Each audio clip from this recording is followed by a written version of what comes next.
So why am I on TikTok as a 32-year-old guy who talks about flexible working and work-life balance and how to manage work around family?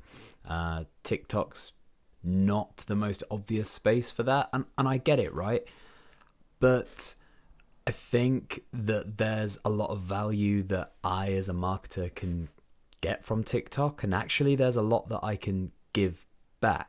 So I talk about that in the article. I don't want to cover old ground, but what I don't talk about in the article is about having different sides of the same you. So even from a career dad perspective, right, I would talk about on LinkedIn how to potentially manage that flexible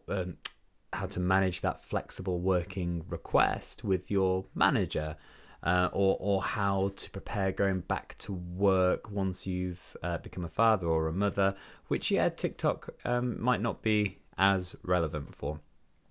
But I can still talk about career dad stuff. I'll just talk about it in terms of the best questions to ask at the end of an interview, or are covering letters still relevant, or how to create a CV that's going to get attention. Now, these things, they're not unrelevant, if that's the right word, for LinkedIn. It's just that's not the focus. So they're all different angles of the same story. And the same with Instagram. Mainly on Instagram, it's more stories around the family side, and sometimes we talk about the worky stuff, but it's just using the different channels for different things. So I think TikTok is super relevant.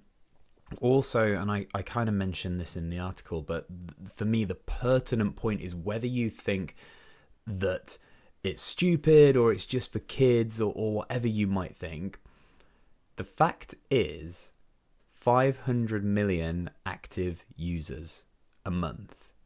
This is important. And I think back to when I was when I was 13, 14, and MSN kicked in. And now you have Slack, and you have Skype for Business, and you have Trello, and you have all of these instant messaging platforms in the workspace, because that's what we grew up with. That is how we are comfortable communicating.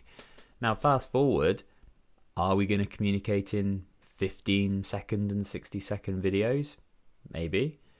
But if we do end up going that way, I'd at least like to see the best way to engage with that audience.